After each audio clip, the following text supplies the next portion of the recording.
This is the magicwordpodcast.com.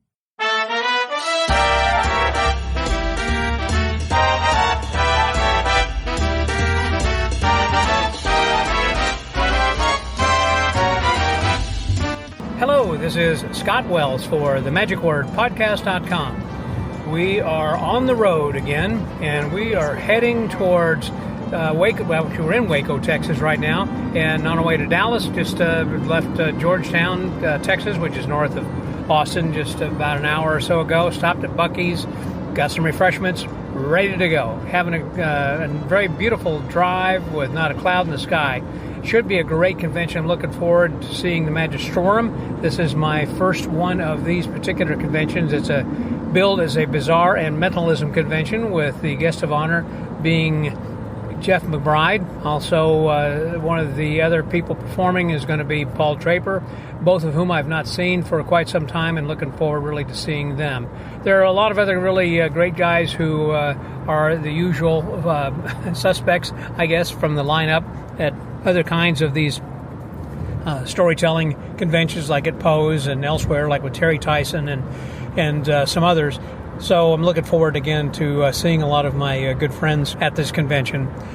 As you no doubt know, we are running a contest for a book called Castle Notes that's written by Steve Friedberg, and I want to thank Steve, first of all, for offering this book. And we have been giving away a book a week throughout the month of September, and the winner for the second week is Rabbi Yitz Stom.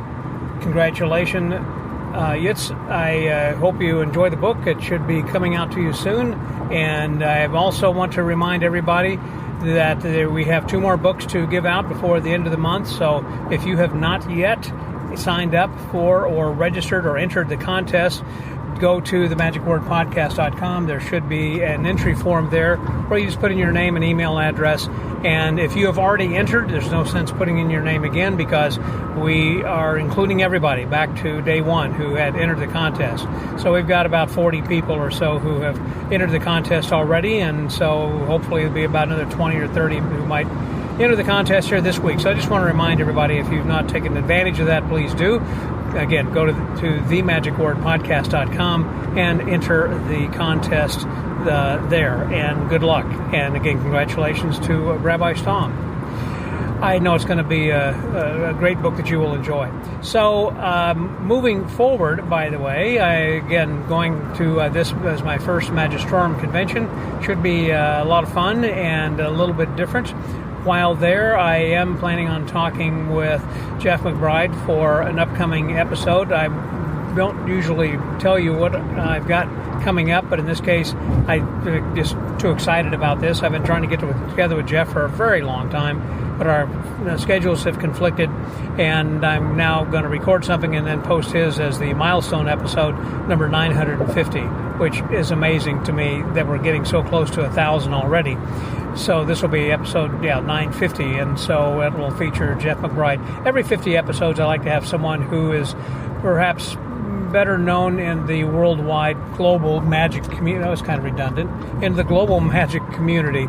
So that way, whenever we look in the future and kind of see some of the people who had made our art great, which is every one of the people who are on this podcast, but also to recognize a few people like Uri Geller, like David Berglis, like Paul Daniels, like Max Maven, and a few other people like that who I think exemplify our art, and I wanted to honor by giving them this milestone episode. And so that'll be coming up with Jeff McBride. Anyhow, I'm going to shut up because we're going to be going in Dallas here shortly.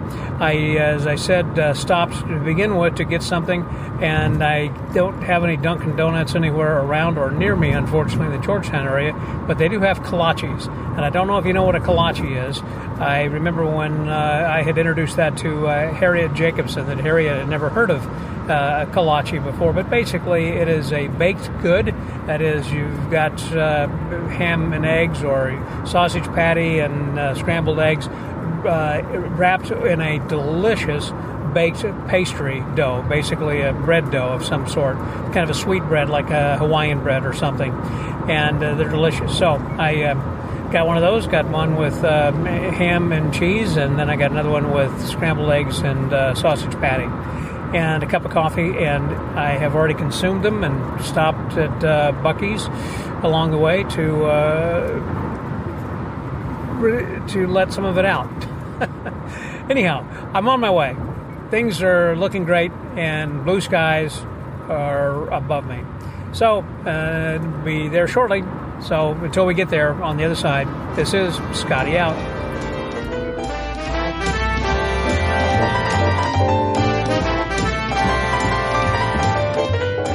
I am in Dallas. I have arrived, and this is the third Magistrorum convention.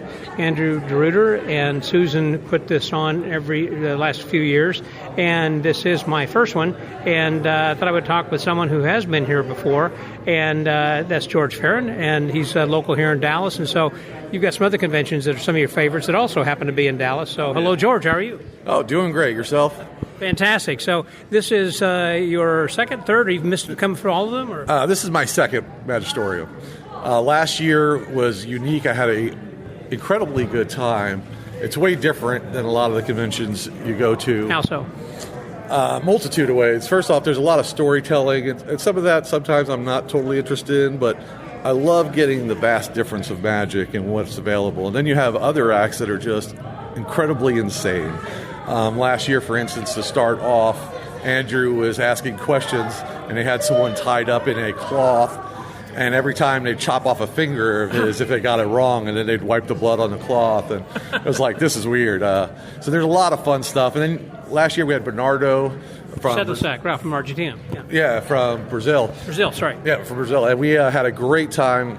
There wasn't a ton of card guys here, so we jammed out a lot. So it's just a great time. I hang out with these guys outside of here as well. So a lot of fun to be had by all. And I think last year wasn't Dan Sperry here then too? Yes, Dan Sperry was here. He killed it. He was phenomenal. He always is. I know you and I were both at Blackpool, and he was there. And then he's been a few places we've gone this year. And, yeah, just a great act. And speaking of Blackpool, we're talking about conventions that you like to attend. There were a couple of others. You said there's a couple of your favorites. Oh, yeah. So tell me about that. Yeah, so two are my favorite. One being Pebble. The other being what's called Super Session, which actually started out as a Brian O'Neill get-together. It changed to the Friends of Bob White, and then eventually it became Super Session. Those two are my favorite because they're intimate. The gathering is, just some of the best magicians you'll ever see. Bill Malone, Tobias was there. Gary Plants, Jared Koff. Jared Koff's one of the regulars. One of the best card guys I know. In my opinion, the best. Yes, just phenomenal. So it's great to be able to see them, and those conventions are just wonderful. I leave those with so much. They are pretty intimate. Now, Pebble that you're talking about is the Pebble Palooza based upon, or it's a convention that started from the Pebble Forum that Lance Pierce puts in, and so it is pretty much a super private thing, even more so than the 4F convention. Yes, it is. That's why you may not have heard of this. Yeah, exactly. Many people haven't. But yeah, it is very private, but wow, it is a wealth of information. Well, it goes back, as you said, to Brian's birthday bash, and he used to have like the D Cup, which is the Dallas close-up, and everything then too. Yes. But Bob White and those guys who were sharing things way back then, I went to some of those too. They were great. Yeah, Bob White was one of the most interesting characters I know, or knew, I should say. Just a wealth of information, and you see Jared Koff, and you see a lot of the people that have come out.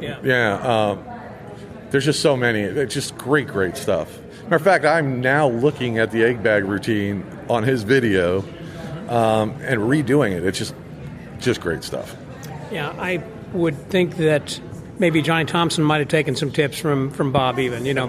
He's kind of that same age, Oh, yeah. They all work together, which is wonderful. And those conventions and those things back in the day, you got to see all them and talk together and hang out and work on the newest things or work on the oldest things, really, which is what did Vernon do? And how did he move? And it was great to see that, the people who actually hung out with him and were able to show you.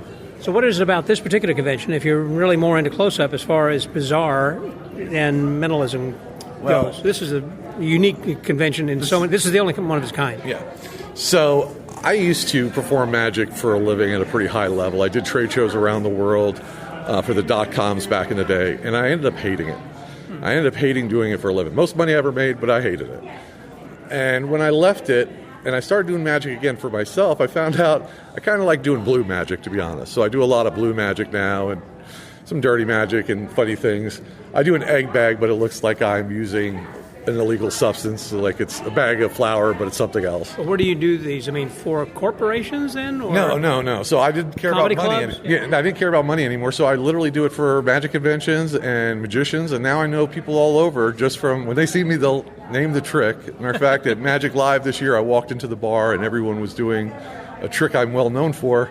I can't say it online here, I'm sure, but it was amazing to see. Yeah. So I like doing bizarre magic in that sense. I do stuff with pills and just try to have fun. But I do it for the magicians. I don't really care to do it for mainstream as much as I used to. And I have done last year, I did a show, I hadn't done one in a long time, but I did a live show and it killed. And I think I'll do another one maybe this year, just to do my private stuff at the comedy club. I was going to say, I think comedy clubs probably would be open to that kind of entertainment. Yeah, I did it at in the living room show here in Dallas about a year ago, and I was the closer. It went phenomenal, actually, so I was really happy. I did a bullet catch without a gun, using a lighter and holding the bullet, and a couple other things. So it was a lot of fun. Yeah. So I'm looking forward to doing some of my newer stuff maybe this year. Well, I'm glad you're here, and you're going to be performing or doing something here? Oh, you'll see me do stuff here for sure.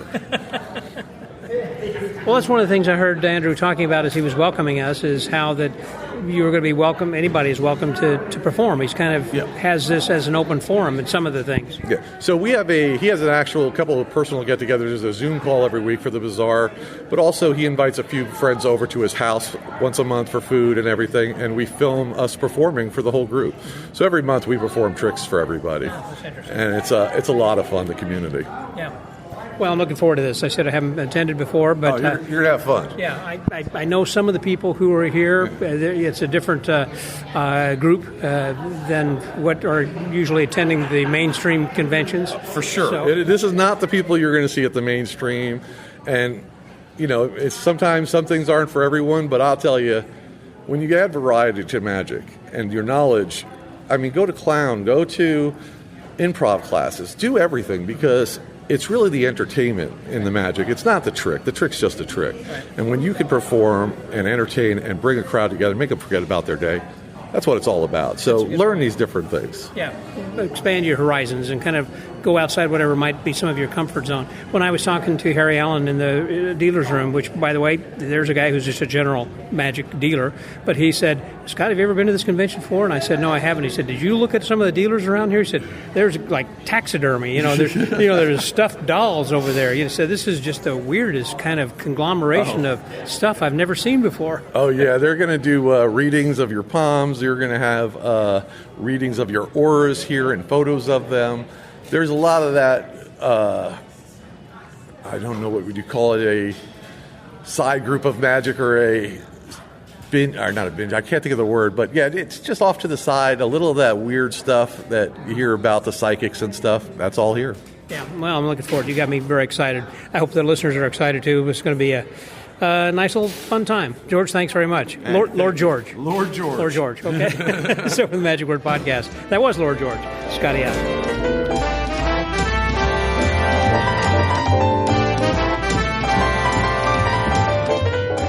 One of the people who's going to be not just performing, I guess you're performing, but he's also particularly going to be doing a workshop on seances, as you say, from the grave up. I kind of like that. Yes. But how it's going to be presented as far as the workshop, both tonight and on tomorrow night. It's like a 3-hour type of a workshop, limited to like about 10 people or so. 12 people. 12 people, okay. And you'll be the 13th, I guess, adding to that. Right. It just came to me.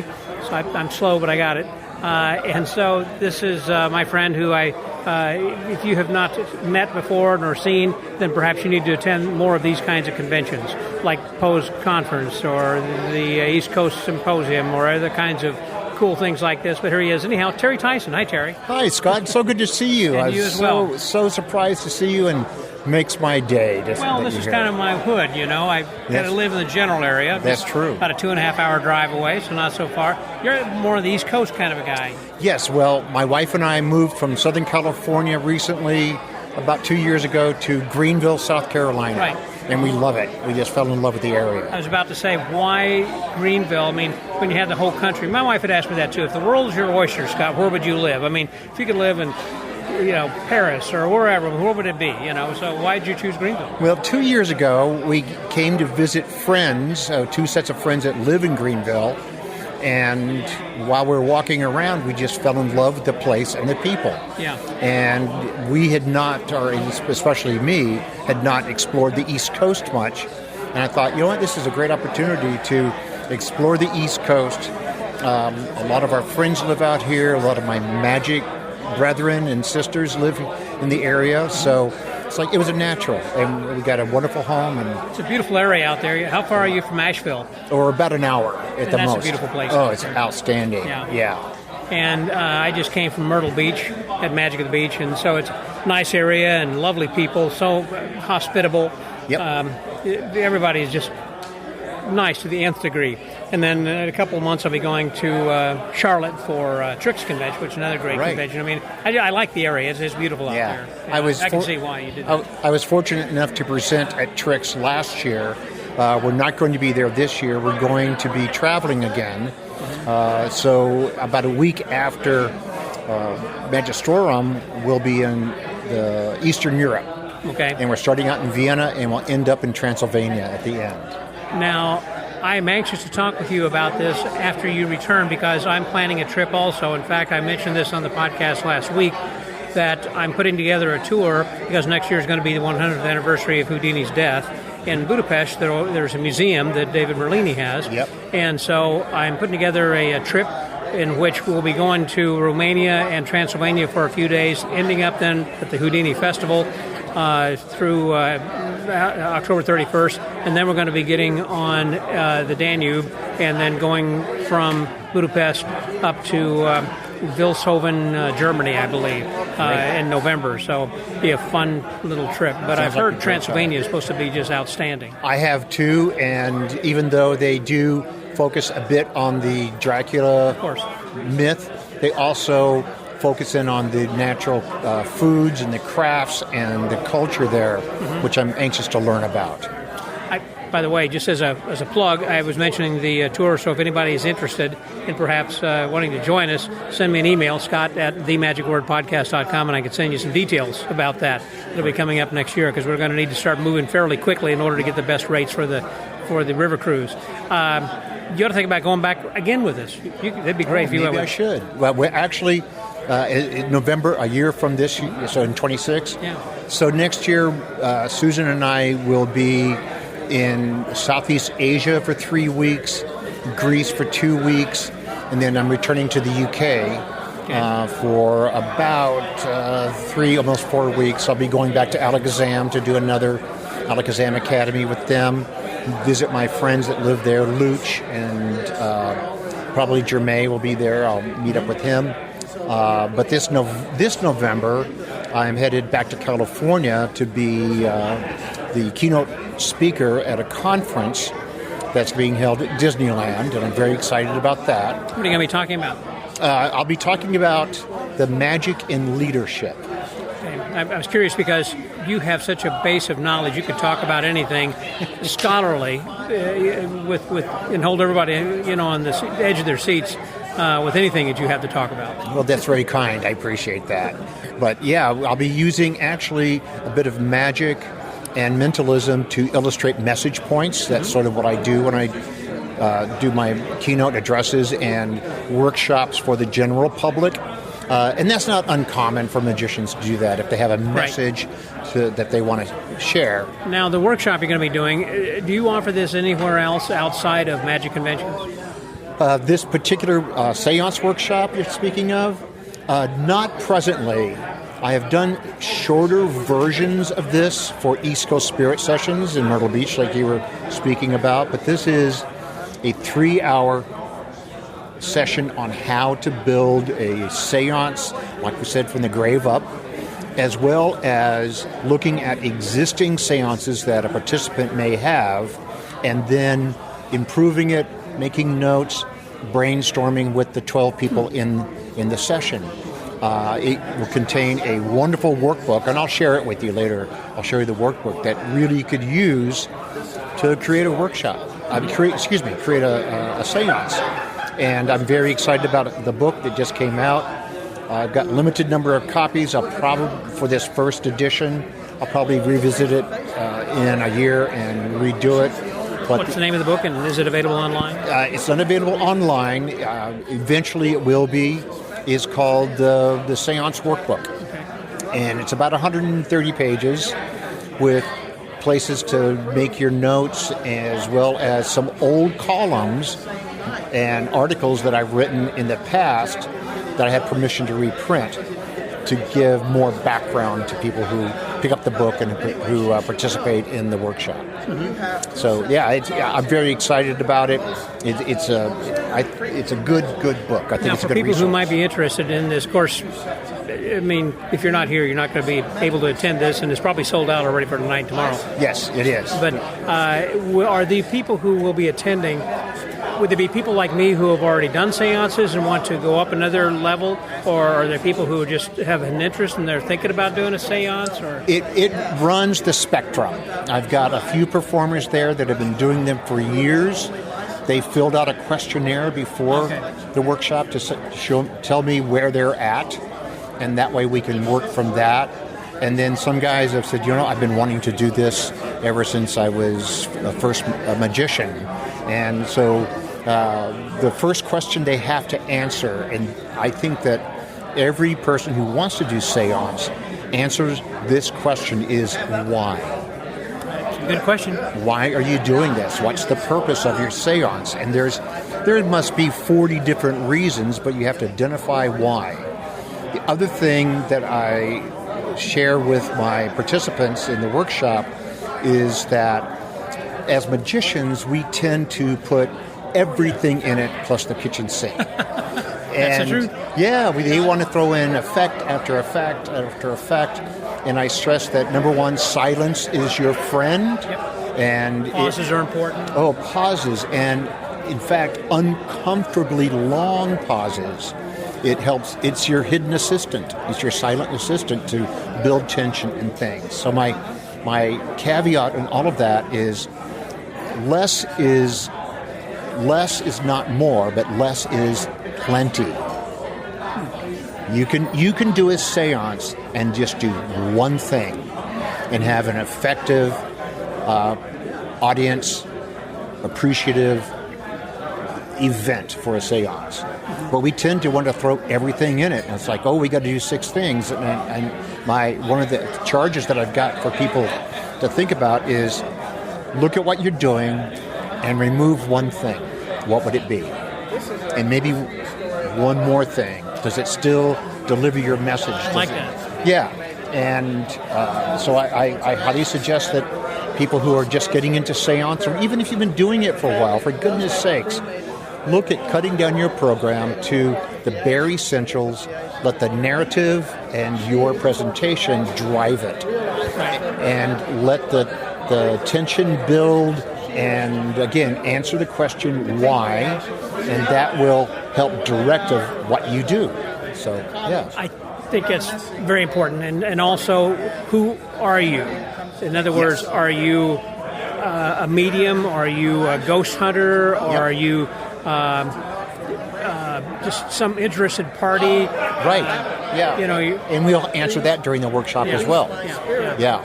But I know how important that pauses are and the quiet. I'm going to be doing the official Houdini seance coming up in Philadelphia. That's awesome. With Bill Radner and that group, Tom Bolt and everybody. And I've done it before with them, and they wanted me to come back. And I think part of that is exactly, and I hadn't thought about what I do until you just said that, and that is I leave a lot of room for time for Harry to come back. Right. I'll say, if you're there, will you come back? And then I pause for the longest uncomfortable time. Right. And then also let your participants or your sitters do half the work for you. In other words, you ask them if you hear anything, if you feel anything, please say something. Share it with the rest.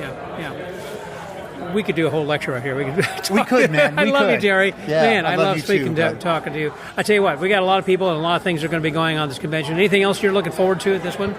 Just meeting old friends and sharing time with them. And we are going to have a martini later, right? Well, yes. It's actually, if you look in the program, it's listed. Okay, that's fantastic. So with the Magic Word Podcast, I was Terry Tyson. This is Scotty out.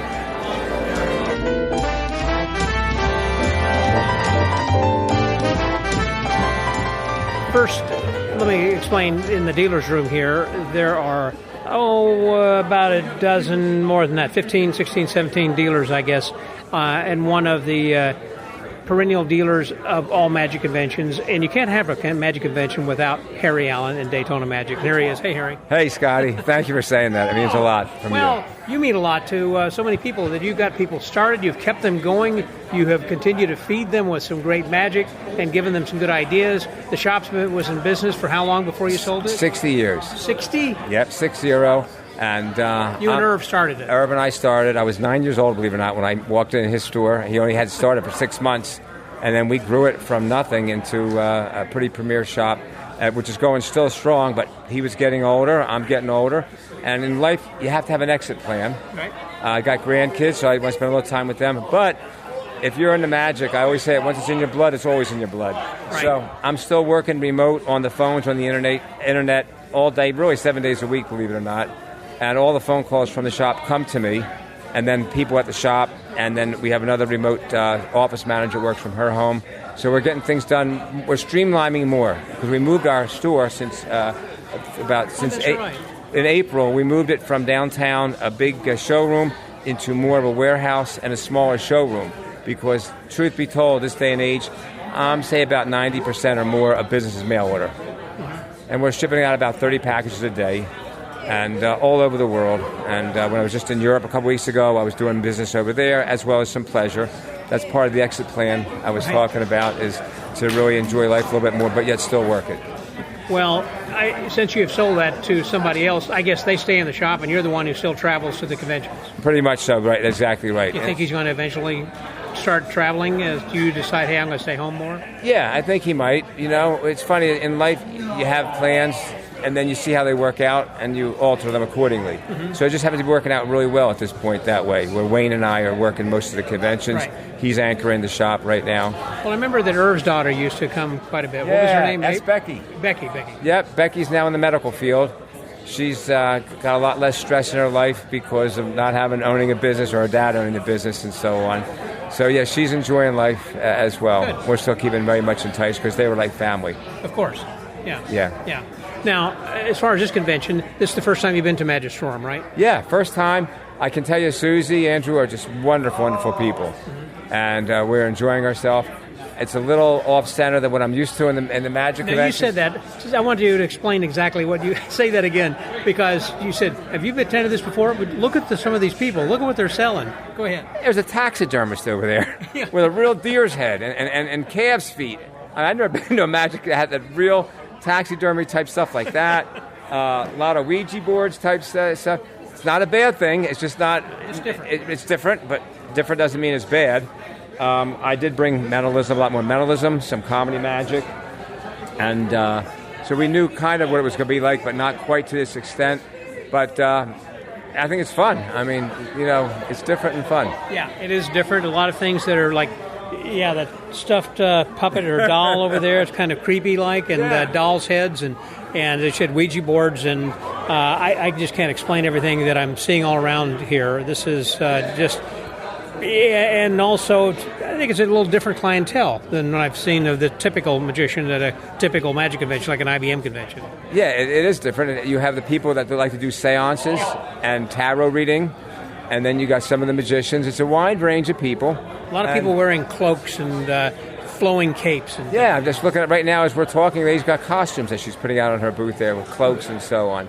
I've never been to a Magic convention that had those, but that doesn't mean it's wrong. And like I said, Susie and Andrew, the host, running the convention, are absolutely wonderful. And it's fun being here. Yeah, yep. I'm looking forward to it. We're going to have a lot of fun. I'm looking forward to I think the first lecture is going to be at 5 o'clock. We've still got another hour or so before that, and then goes on till late. I was just talking with Terry Tyson, who's going to be doing a workshop on seances tonight. So I know that typically that you don't attend anything because you're in the dealer's room all the time, and even don't even go to the gala shows or anything. But since this is so different, are you planning on maybe going and seeing anything else here at some of the shows? Possibly. Okay. You know what I mean? It's a little enticing, you know. You should. And I don't not go to the other shows, not because I don't want to, I don't respect them. Yeah. I've seen a lot of the performers over and over again. And when you work in the dealer's room hard, you want to go out and have a meal and rest a little bit.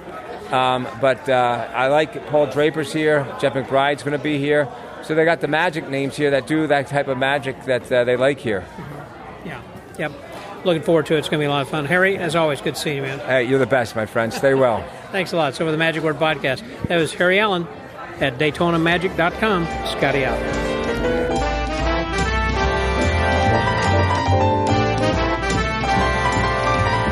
One of the people who is another one of the entertainers, and actually a guest of honor, of course, is going to be Jeff McBride, but one of the people who was kind of a last minute, I started to say fill-in. I mean, he was not advertised as early as he should have been, and I always love seeing this guy. He's got one of the best newsletters that's out there that he sends you from time to time, and is one of my favorite guys. In fact, whenever I lived in Houston, I even had my spare bedroom is called the Paul Draper Room. Yeah. And he has the best posters then also. Although other magicians came and went and stayed there all the time, it was still the Paul Draper Room. And here is the guy now, Paul Draper. Hi, Paul. Hello. So good to be here with Scott Wells, the voice of magic. Thank you. You're the one who gave me that moniker, and I appreciate that. Oh. So you are here, but you're going to be here briefly, and you're only going to be here for like 24 hours. Then you're on to another convention. Right, that's right. So there was another performer that was supposed to be here that's a good friend of mine, and he wasn't able to make it, and so I jumped in last minute to fill in for him and do it for free. What a nice guy you are. To help out. And I was here I was the headliner of the first one 2 years ago, and oh boy, has it grown. It's gotten bigger since the first one, which is nice. And I'm excited, just wonderful people. There's so much energy in the room. Who would have thought the Bizarrists would be so friendly? It is amazing, as well, not just they're so friendly, but about how this, I don't know about how it's grown, but this is a good-sized group. It's got to be well over 100 people. And here it is, Thursday afternoon, it's like 4 o'clock, and the dealer's room is pretty well full. I mean, it's not packed, but it will be soon. I've already spent my first $100. Well, and in Bizarrism, that's usually one effect. But I picked up a lot of used lecture notes. I'm excited to be here. And there are people selling effects. There are people selling lecture notes, stories, used things. People selling artifacts. This is unusual for a magic convention, but at a Bizarrist convention, you have people selling gemstones and palmistry ritual pieces and scrying stones and crystal balls. The things that people who aren't magicians would imagine were being sold at a magic convention are. Yeah, amulets and all yes, that. Exactly, yes. Right. And then they've got rooms over here where they got a seance room. They've got readings over here for like $5 for 5 minutes or something. And so if you want to do readings, you can. Right, an open session where the attendees are able to take a table and do readings, or take a table and share an effect, or add themselves and stand up and perform. The creators of this event have run escape rooms and things, so they really want immersive experiences where the attendees are as engaged as the performers, or as engaged as they want to be. Yeah. Now, you've been here before. You said you were here for the first year. Yeah. So tell me, what should we be expecting? Right. Well, the first year when I was here, what was wonderful about it was that they brought together all the original writers for Seance magazine, and many of them were still alive. Some have passed in the last 2 years. And so that was incredible to have that, and people that were real foundational in the field. And the same is true here today. One thing that I love about this convention is it's Bizarrism, as many mentalists have said before, is very much a literary tradition of stories and storytelling and sharing that creativity. And some of the experiences here take you to a different place. Terry Tyson, when he does his Red Room seances, it does put us into an altered state of consciousness. When we have a seance experience and we're willing to go into that deep play place, we can have an emotional experience. And so it's touching on those things beyond just the wow. Right. Well said.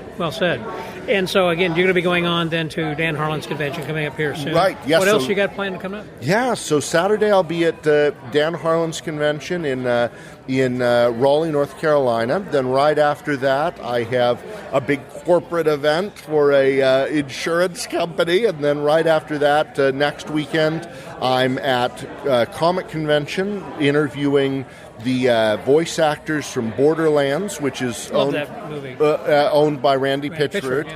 And so it's all the voice actors for the computer game Borderlands 4. Oh, because on the movie, the movie just came Blanchett out. Was everybody. Right.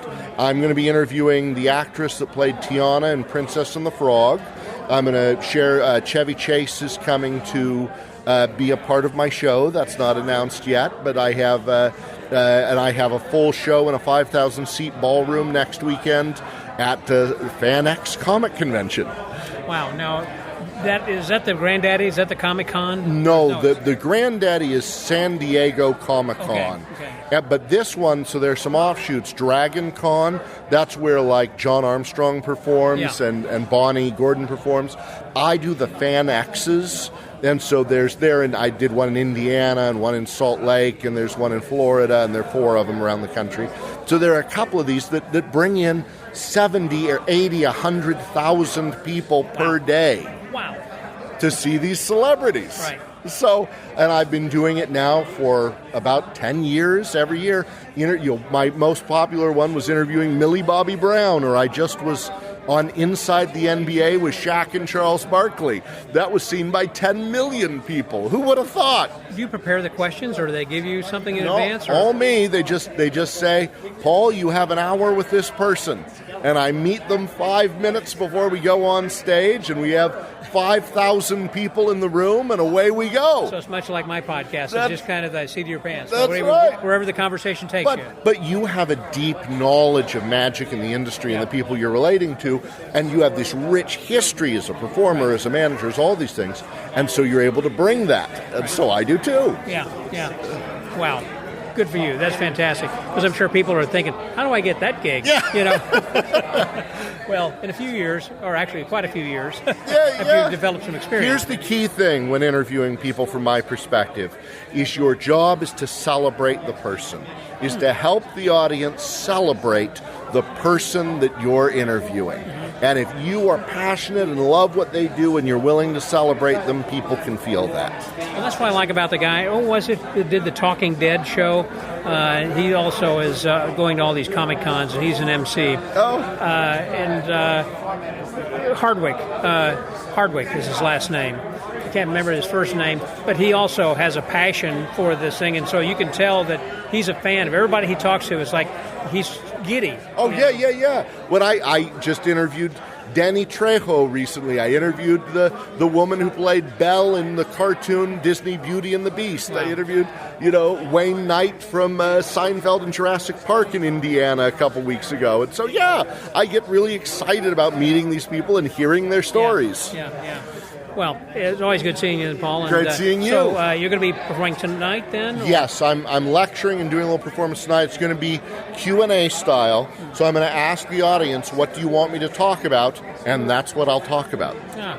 How interesting. I look forward to it, as always. Thanks very much, Paul. Thank you good so seeing much. You again. I'm listening to it. I'm listening into you all the time. You should, too. You should, too, for the Magic Word Podcast. That was Paul Draper. Scotty out.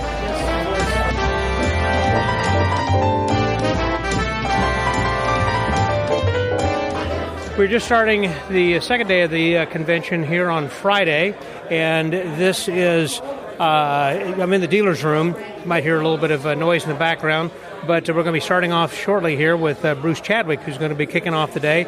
But we had a pretty full day there yesterday afternoon, or I should say yesterday evening, that went straight on into late at night.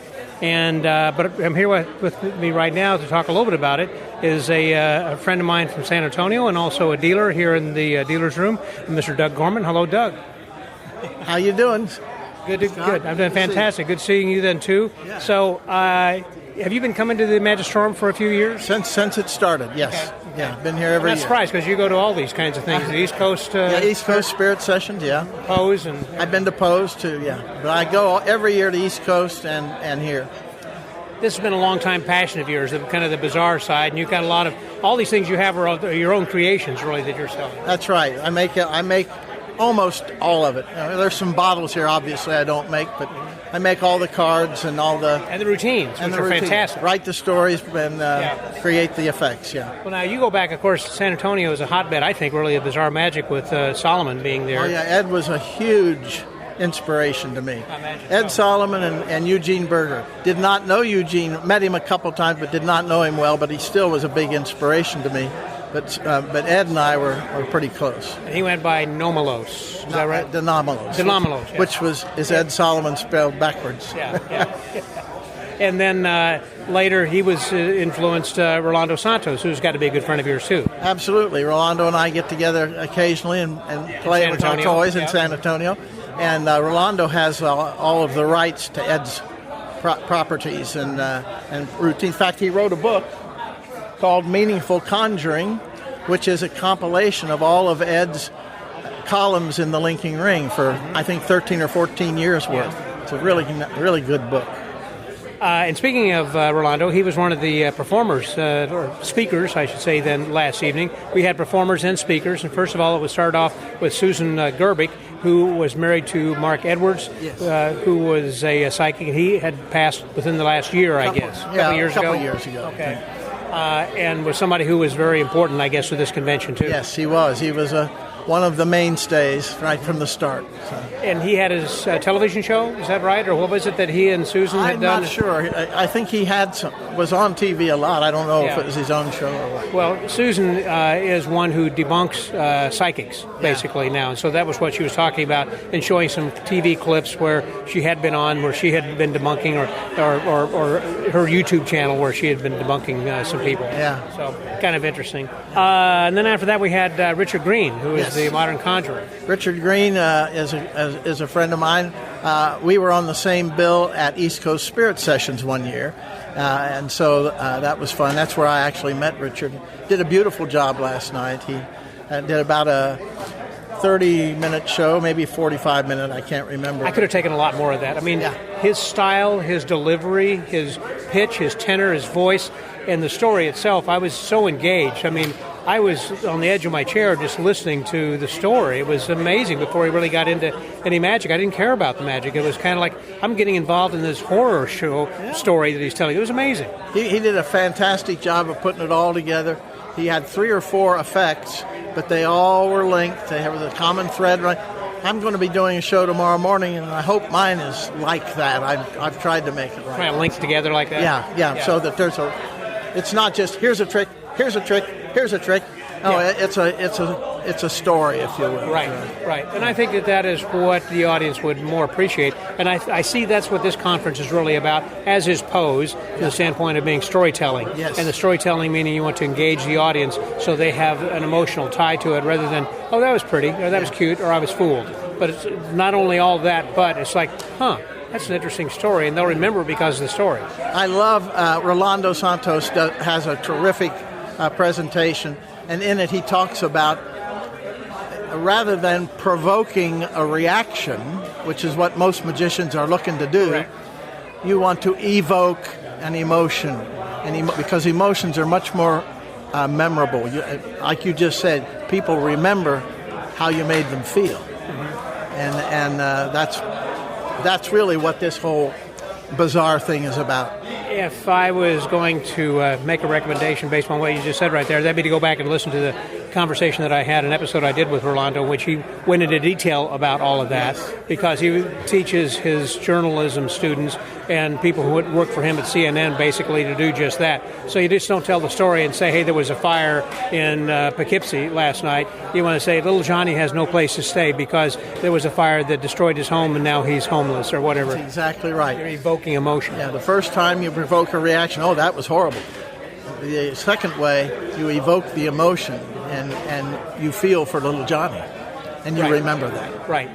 So Rolando also was talking about this group of guys, including Ed Solomon, that he used to get together with called the Witching Hour. And it could be wherever they were in the world at any time of the day or night. Seems like they would get together, like 5 of them. And I guess Rolando is the last man standing and everyone else has already passed. So he gave a really good talk about that and how they had learned to evoke these kinds of emotions. Yeah, very much so. Yeah. And I thought the one that struck me was he said he was awakened by a phone call at 3 a.m. He was in Europe, and some of the others were in the States, and they were together talking, and they called Rolando at 3 a.m. to say, "Hey, we've got an idea. We want your input." Right. So that's very cool. Right. And then after that, then we had Paul Draper, who was here, I guess, a year ago last year. Yeah. Okay, and just knocked it out of the park. He just had some great ideas. He is a fantastic entertainer. And what he did in his lecture was ask the audience, "What do you want me to talk about?"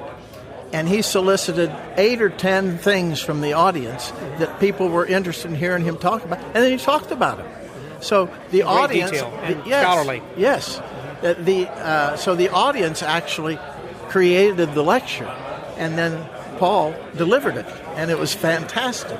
It really was. It just showed the reach and the knowledge that he has on so many different things.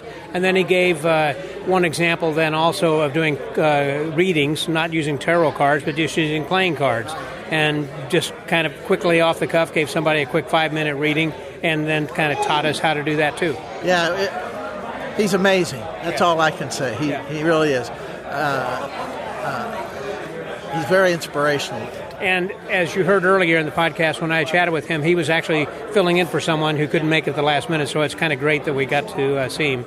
I'm sure he did something different this year than he did last year. Yes, well, he did the same thing last year in that he asked the audience to and tell obviously him. we have different things to discuss. Everybody had different things than this year. So Right. there were 8 or 10 different things from last year's 8 or 10 different things. Right. The next thing was Terry Tyson, and that was a workshop that was going to be... I didn't attend that. But that was limited, he said, to 12 people. Right. And he's going to do it again tonight. And he was telling me it's going to be a long night, and I'm sure that it was, because I'm sure he didn't get started till 11 o'clock. Yeah. So he probably didn't finish till 2 o'clock or something this morning as well. And I noticed a lot of people who were out front just kind of sessioning and everything. Did you get involved with any of that, or did you go to bed earlier? I'm getting too old. I'm with you, man. That's why I was asking you. I didn't stay up either. I didn't stay up. I went to bed. But I did see folks having a good time. So I was just talking with Harry Allen, and he was saying this is his first Magistrorum as a dealer, and he was asking, is this about typical as far as the number of people? I mean, this room, although there are people here, it doesn't seem like it's overly packed with people. This year's registration is more than 2 times what it was last year. That's amazing. That's great. It's really growing. The first year we had about 50 people. And last year, I think it was just under 100. And this year, it's over 200. I'd heard that was over 200. And so, and this is a fantastic dealer room. There's probably 18 or 20 dealers in here. And as Harry pointed out, things that I've never seen all together in the same place. I've seen some of these things individually at different places. But golly, for all this to be in one place, it's hard to wrap your eyes around all of this stuff. Yeah, it really is. There's a lot of cool things. And like a lot of, you just walk through and get ideas for stories or what have you. Yes, that's very true. Well, Doug, you having a great time so far? So far? Yeah. Well, always. Yeah. Just love it. And then tomorrow morning you'll be performing and lecturing? You're going to teach things? I'm just performing. It's a 30-minute piece. So. Okay. Looking forward to it. Always good seeing you. Thanks a lot. Good to see you. Thank you, Scott. So, with the Magic Word Podcast from San Antonio, that was Doug Gorman. Scotty out.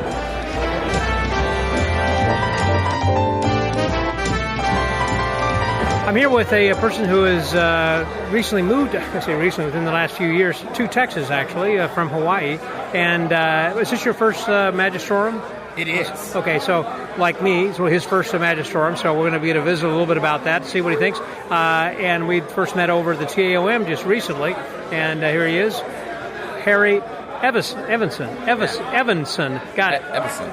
How are you, Harry? I'm doing wonderful. Always good. Great day in Texas, a little different than the weather in Maui, Well, that's what I was going to say when we were talking about that you had moved there because you don't get the views or the sunsets, but you said you do have a good view. Oh, yeah. Beautiful sunset, so used to looking out at the ocean every day that now when I look out at the cloud line, I imagine the ocean, But, sometimes as a magician, our imagination will take over.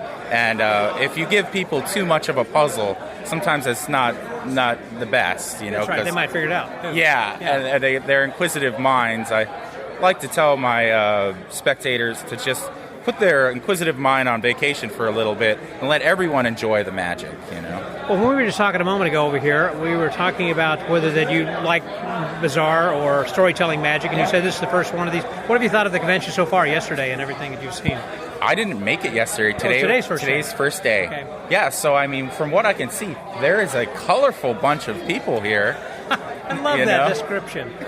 And my dad was known as the Skeleton Man in Hawaii, and he was from Christmas, California. His name was Kelly Green, and in our house it was Halloween every day, so I feel right at home. That's cool. And so you kind of grew up with this kind of thing. Oh yeah. And so, but that's not been the kind of magic that you had gravitated towards. Yeah, not really. I've been doing a lot of kids magic. I did about 7 to 9 months of bar magic, realized I didn't want to do magic for drunk people. But it gave me the confidence to approach anyone, even someone that really was a non-believer. And in the simplest form of magic, give them something to remember. Because if I can have someone remember what I did, then I've done my job, Now, let's talk just a minute about what you had told me earlier, and that is you don't like box tricks. You don't want people to think that it's the box doing the trick. Yeah. Expand on that one. So when I go to a show, I'll do walk around a little bit for an adult show, and I'll use mentalism, pick a number type of mentalism magic tricks, or pick a card, a face card. And I'm really using my own ESP to get the answer, and I'm usually never wrong, which must mean I'm a pretty good mentalism guy.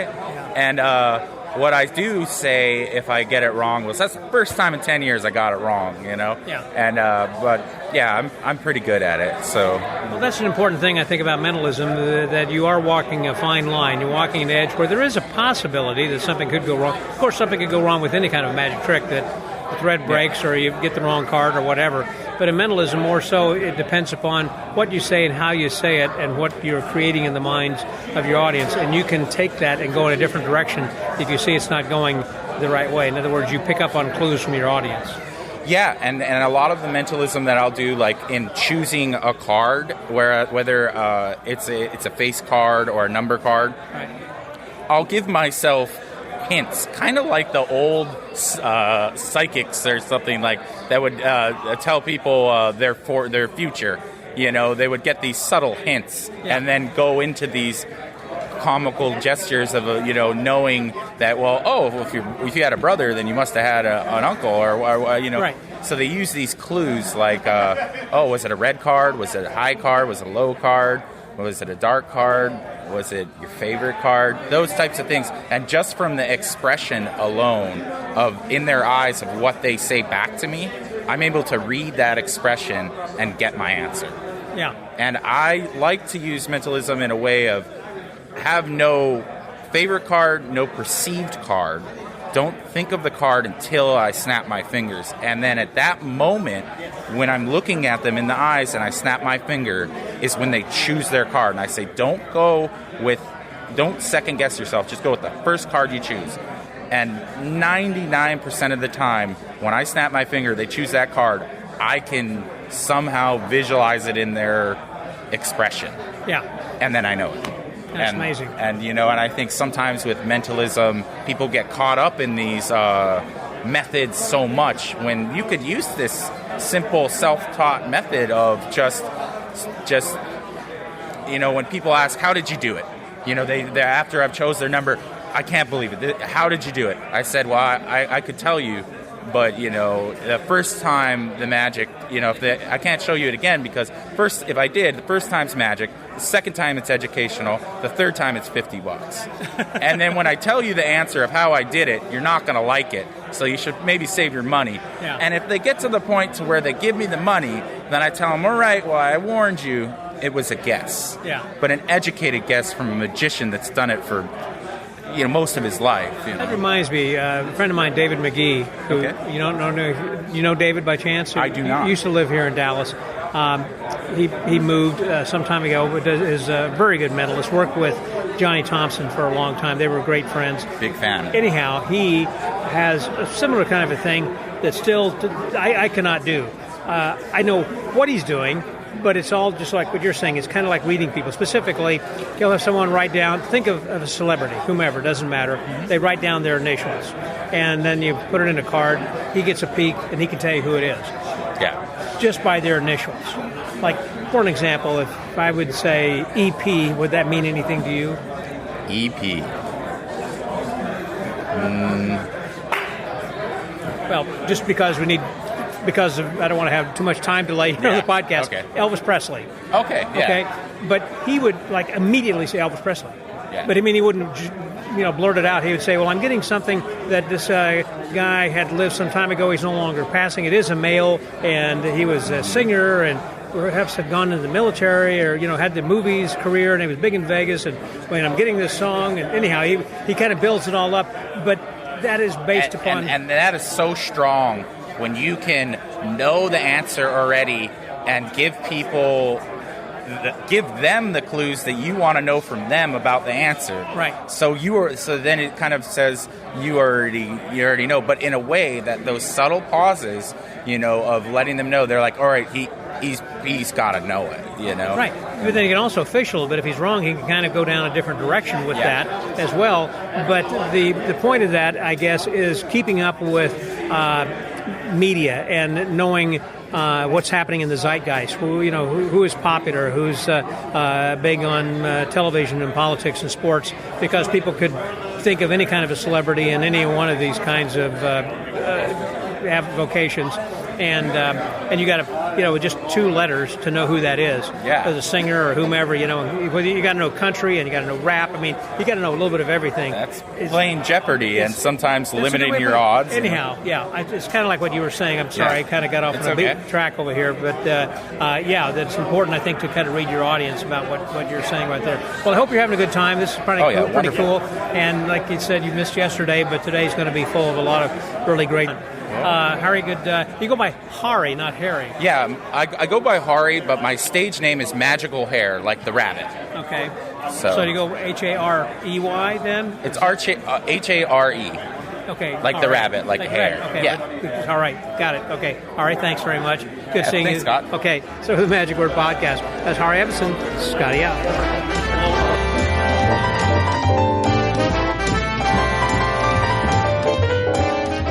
So today I thought we'd talk with someone who is perhaps the youngest person I have spoken with in any of the episodes I've ever chatted with. This is a young lady who is an aspiring magician. She was on the SAM Stars of Tomorrow this last year at their featured at their convention. She's only 9 years old in Colorado Springs, and it's Melody Berg. Hello, Melody. Hi. So, and you're the youngest professional magician, your dad says, making money actually doing magic. Yep. In Colorado. Maybe not in the world necessarily, but certainly in Colorado. And so what kind of magic do you like to do? I like to do really anything. I like to learn new things, do other things, and it's really fun. And do you like doing card tricks or things as well? I mean, like close-up, or do you particularly like doing some things with newspaper or stage tricks? I'm gonna do stage today, but I like to do mostly close-up because that's what I mostly do. Mm-hmm. And what is your favorite close-up? Do you like coins or cards or what? I like to do homemade things from my house, And I do like to do magic tricks, as in like cards. So you make up a lot of things then as well? You and your dad make things at home? Yeah, we make copies of things or we make our own magic. And what I think is kind of cool is that you have inspired your dad actually to get into magic. He was not into magic until you were. You were inspired by magic. So how long you been doing? At 9 years old, how long you been doing magic? 4 years. 3 years. 3 years. Yeah. And you do it for some of your schoolmates at school? Yep, I've been doing a thing at school called a talent show, and I like to do a lot of magic there because that's my talent. What's your favorite show that you have done? Was it for school or was it a birthday party or what was your favorite show you ever did? So I've heard of what happened after the birthday party, but I like to do birthday parties for kids because it's fun. And I get to make birthday magic. And do you do something with the birthday child? Yeah. And you do things with adults as well, not just kids, right? Yeah. I may do some adult shows, but I don't think I've done one yet. We did that party. Oh, Where you walked around, that was an adult party. Oh. So yeah, I did do one for adults. That you kind of walked around and did some magic when you were walking around for adults. Oh, yeah. So I wanted to tell you what I did special for the birthday party. Have you heard of the insurance trick? Insurance policy? Yeah. Tell me about it. So I made a little birthday one, and instead of the card being the last reveal, I think it said happy birthday. Yeah, it said happy birthday because her theme was Hello Kitty. It was Hello Kitty themed, and we made the sign say happy birthday, but in Hello Kitty kind of form. So when they unfolded this? Yeah. It was this big paper with Hello Kitty words on it, and she got so excited about it and playing with it so much that her dad had to take it away. Why is that? Want to keep it? Because she loved it too much, and I let her keep it. He didn't want it to rip. He didn't want. Sorry, what? Yeah, he didn't want it to rip. This is her dad, by the way. This is David Berg. Hey, David. Hello. He didn't want it to rip, so he took it away from her because she was playing with it so much. Yes. He was afraid of it ripping. I see. How old was she, or is the girl? 7. So she's younger than you. Yeah. Like 3 years younger, too. Yep. And so once the other kids see you performing, do the parents say, "Ooh, I'd like to have her at my birthday party"? You get other shows that way? Yes, they do. And do you have a website or something yet? I do. So it's called Melody the Magnificent, Melody. It's like what you sing. And you can find me on Instagram and YouTube. And have you had a lot of views? Yeah, I have had a lot of views. I don't know how much I have now. 120 subscribers? Wow, that's quite a few. Are you pretty excited? Yeah. Now, you told me yesterday when we chatted briefly that you wanted to do illusions and maybe do things like in Las Vegas or something when you get big. Yeah. I want to go to I want to actually go upstage and do Las Vegas instead of just normal walk around. Is there some particular woman in particular that has been inspiring you, or somebody that you've seen or know in Las Vegas, or another woman that is an illusionist, or is there just is there a man or any magician in general who inspires you? Who? You tell me. You tell him. I don't know who. What magician do you like to watch? Yeah, who do you look up to? Who's a magician you would like to be like? I like to be like Lucy Darling. Lucy Darling.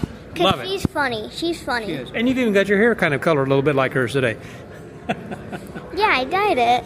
Yeah, kind of a purplish kind of a color. So, but Lucy Darling inspires you because of the character she has? Yes, it's really funny. Mm-hmm. Have you seen her many times, like in real life, or just on TV? Or I've seen her on TV or on a phone, and I've seen her once in person. And I think she'd be anxious to meet you then sometime too, that after she hears this. I got to take a picture with her. Oh, how cool is that? So you had met her. Cool. Yeah. Was she at the SAM convention last year? Mystify. So Mystify. Yeah, of course. You were Mystify too? I think, yep. I heard that was a pretty good convention, and they're quite well attended. I think Lee Orleans was on my podcast, talking about this. So I'm glad that you went. So if they have it again, you going to go again? Yes. Yep. Because I want to know if Lucy's there again. I want to see her again. Now, this is a little bit different kind of convention. This is a bizarre convention, storytelling and that kind of a thing. Do you talk during your act normally, or do you do things to music, or both? I like to do both sometimes, and I like to just speak, but I never do music alone. As I said, this is kind of a mentalism and bizarre type of thing. Is that something that's of interest to you, or why did you come to this convention? And you came all the way from Colorado Springs just to hear this or see this. Have you been to other conventions? I mean, aside from the SAM, then too, and Just the SAM convention in 2024 and Mystify, and then now this one. Okay. Well, and so my question still goes to why this one? Because is it just closer to Colorado Springs to get to Dallas, or why here? I think here because of a friend of mine named Panda. He goes by Panda. I know Panda very well. He's a funny friend. Yeah. I like him. He's down in Houston.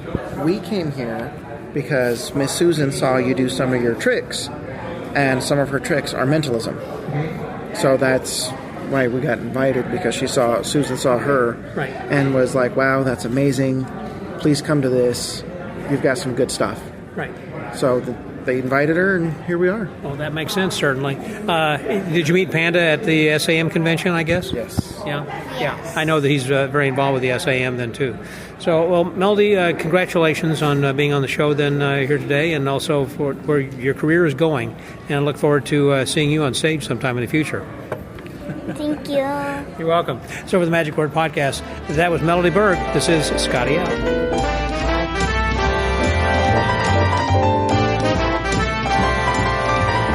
We are wrapping up the second full day here. I should say full day. Yesterday was a half day, but it started late in the afternoon, but it got pretty full pretty quick, as you heard. And today was a full day starting this morning with 10:30. We had Bruce Chadwick, who was up then to begin with. I've got with me, though, right now, John Gilmore, who happened to be one of the speakers today and the presenters. And he's going to help me wrap this up a little bit. Hello, John. Well, hello, Scott. You enjoying the convention so far? Oh, there's been some amazing magic, and it's great just seeing old friends and making new friends. And this is not your first one either, is it? No, it's not. You've been to every one, or? Not everyone. This is my second Magistrorum one, but I do go to other bizarre conventions across the country. Right. Now, I mentioned that you were on the bill today. Have you been on the bill in other places, or is the first one of these kind of bizarre mentalism things you were on the bill? Well, last year I gave a lecture here, and I've been on other bizarre conventions, either on the stage or giving lectures over the last 5 or 6 years. Mm-hmm. And so this is really kind of your jam. This is really what you enjoy more than close-up or strolling or whatever. It's the storytelling portion of it, basically? Or? Yes, I kind of hate the word bizarre magic because people envision the worst. The connotation word. Yeah. Yes, I prefer to call myself a storytelling magician because I feel stories and impacting emotions just make the magic more powerful.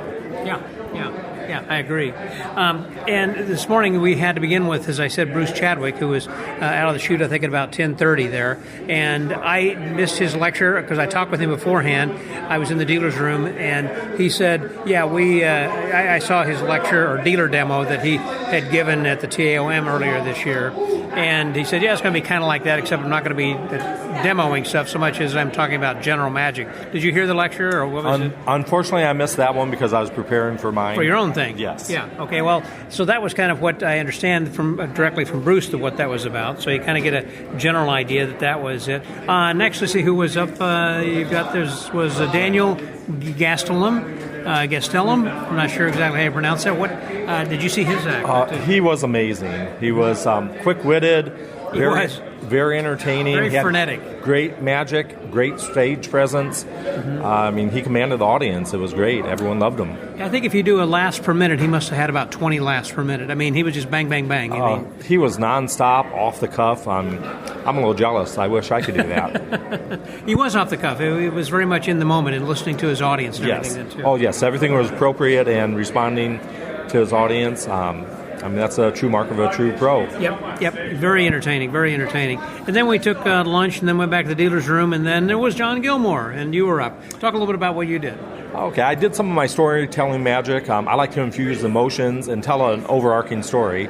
I told a story of how words have power.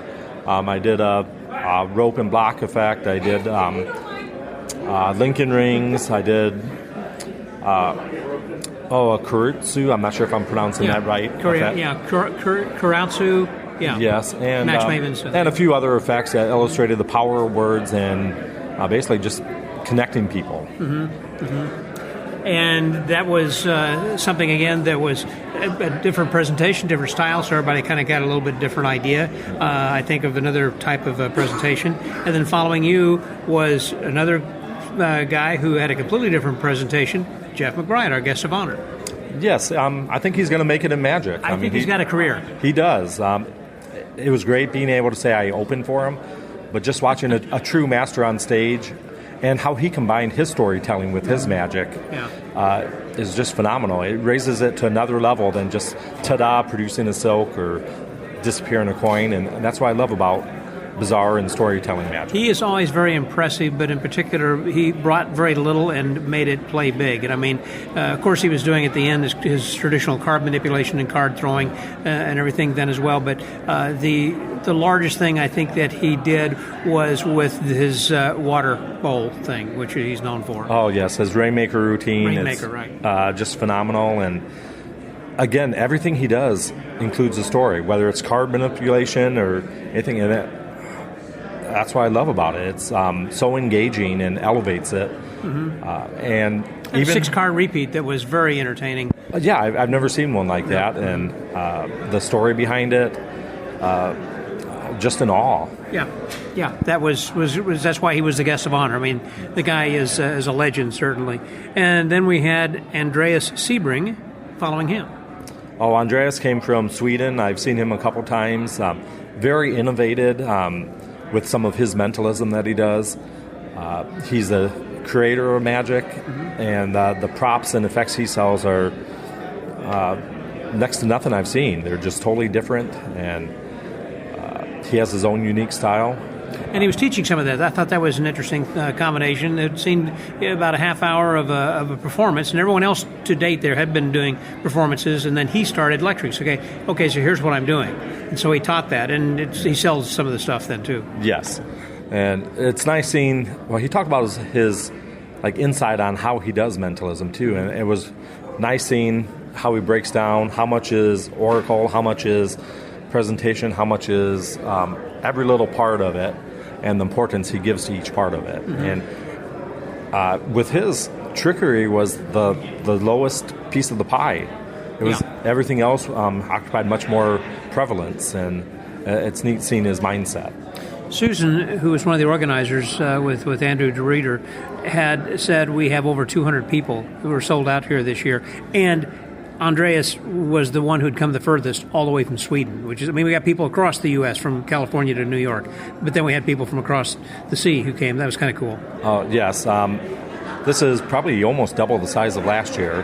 It's great seeing a lot of new people, a lot of new faces, making new friends, and seeing so many dealers here, too, to offer their wares to very cool stuff. Their budding magicians or the seasoned pro that wants to enhance their act. That's true. And then after dinner and the dealer room open for a while was Jordan Jonas from Chicago, I believe. Yes. I mean, talk about somebody that's just like plain and common. It wouldn't be him. It would not. His character was so unique and memorable. I mean, he had everyone engaged. It was, to me, I think if Dan Sperry and Beetlejuice had a baby, it would look like him. I think you're right on that.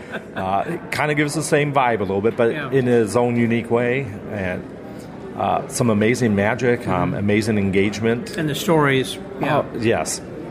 Yeah. It was one of those things that had everybody just on their seat. It was just very engaging, very fun, and kept everybody involved during the whole presentation that he gave. And he did about a half dozen different effects, too. It was pretty good. Yes, he was pretty fast-paced, and I enjoyed that. I wouldn't say the tricks were necessarily original, but his presentation was completely original, as well as his character was amazing. Right. Well, how many really original tricks are there now? Yeah, good point. It's... I hate to say the rehashing, but it's reinvigorating old effects and coming up with new modern presentations. And principles are as old as can be, but That's the thing. He's using some old principles and updating them with new things, with DVDs or whatever, for example. Yeah. right. Yeah. And then closing it out was Mysterion, which is a fellow from Canada, and he's part of what was the Sentimentalists, as I recall, some years ago.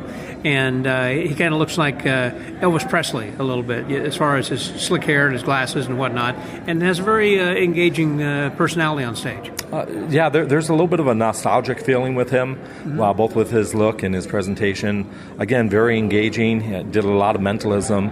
And storytelling. Yes, and storytelling. And he had, one of his book tests they did is his own product that's been very well received here from the other magicians. Ends with the Pegasus page. Yeah. Yes.